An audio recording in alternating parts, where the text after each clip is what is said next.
नमस्कार मित्रों, आज बात करते हैं वास्तुशास्त्र से जुड़ी हुई। काफी लोगों के प्रश्न मेरे पास बार बार आते हैं। मुझे मेरे भवन को वास्तुशास्त्र के अनुसार किस हिसाब से बनाना चाहिए और वास्तु के अनुसार किन किन बातों का विशेष रूप से मुझे ध्यान रखना चाहिए। इस विषय के बारे में काफी लोगों के प्रश्न मेरे पास बार बार आते रहते हैं।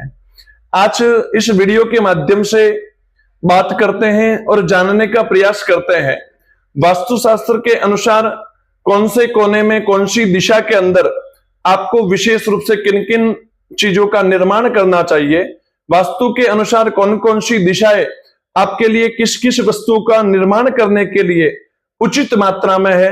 इस विषय के बारे में आज बात करते हैं और प्रयास करते हैं कि इस तरीके से अगर आप निर्माण करते हैं तो वास्तुशास्त्र से संबंधित आपको काफी अच्छे परिणाम अपने दैनिक जीवन के अंदर देखने को मिलेंगे। चलिए आरंभ करते हैं आज की इस वीडियो को और वास्तु के अनुसार आपको किस किस कोने के अंदर किस किस दिशा के अंदर निर्माण करना है, इस विषय के बारे में जानते हैं।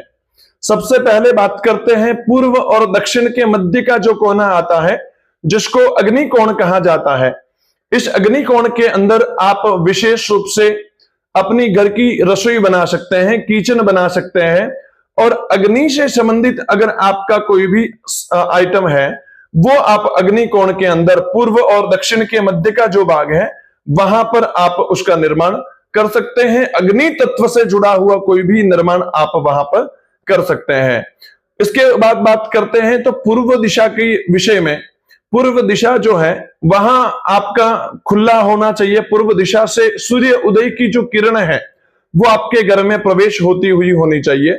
ध्यान रखिएगा जब भी निर्माण करते हैं तो ज्यादा से ज्यादा पूर्व दिशा वाला जो भाग है वो आपका खुला रहे। वहां से आपके घर के अंदर सूर्य की एनर्जी आपके अंदर प्रवेश हो, आपके घर के अंदर प्रवेश हो। इस तरीके से आप उसका निर्माण करिएगा। आगे बात करते हैं ईशान्य कोण के विषय में। पूर्व और उत्तर के मध्य का जो कोना होता है जिसको ईशान्य कोण कहा जाता है। ईशान्य कोण विशेष रूप से मंदिर निर्माण के लिए सर्वश्रेष्ठ माना गया है।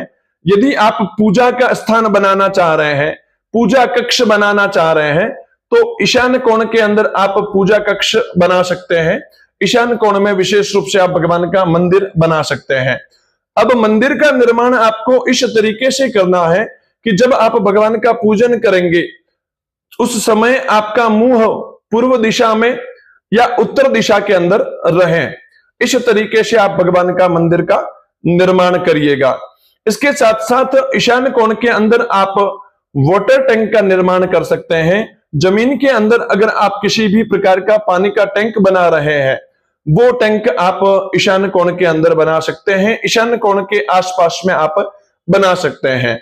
आपके भवन का अगर मुख्य द्वार ईशान्य कोण के आसपास खुल सकता है तो ईशान्य कोण के आसपास में भी आप भगवान का भवन का मुख्य दरवाजा आप बना सकते हैं। वो भी आपको श्रेष्ठ परिणाम देगा। आगे बात करते हैं उत्तर दिशा के बारे में। उत्तर दिशा भी आपकी खुली साफ सुथरी होनी चाहिए। उत्तर दिशा से भी आपके घर के अंदर एनर्जी आपके घर के अंदर प्रवेश होना चाहिए।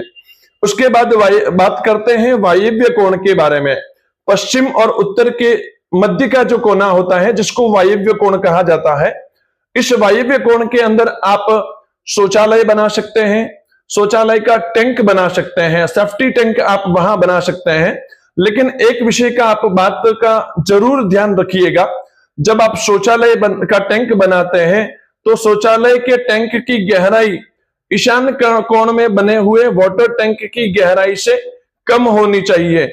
मान लीजिए ईशान्य कोण के अंदर आपने 10 फीट गहरा वाटर टैंक बनाया है तो शौचालय का जो टैंक होगा, सेफ्टी टैंक जो होगा, उसकी गहराई 8 फीट, 8.5 फीट या 9 फीट ही आपको रखनी है। ईशान्य कोण वाला जो भाग है उसको थोड़ा सा आप डीप रखिएगा।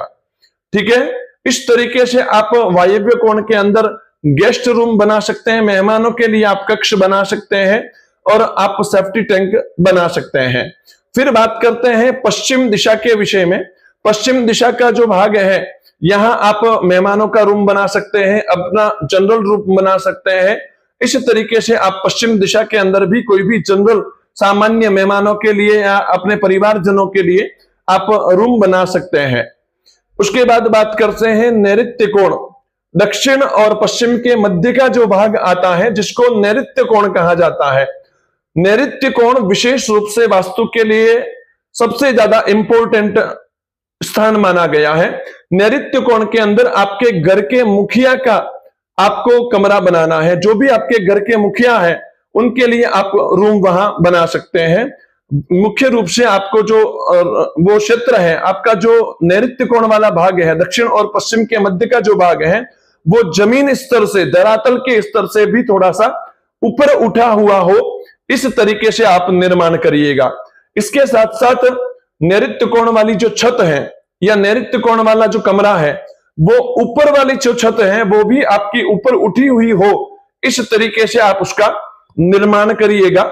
नैऋत्य कोण जो दक्षिण और पश्चिम के मध्य का जो भाग है, ये धरातल से भी ऊपर उठा हुआ होना चाहिए और ऊपर वाली छत वाली जो भाग है वहां से भी आप उठा हुआ बनाइएगा। इस तरीके से आप निर्माण करिएगा।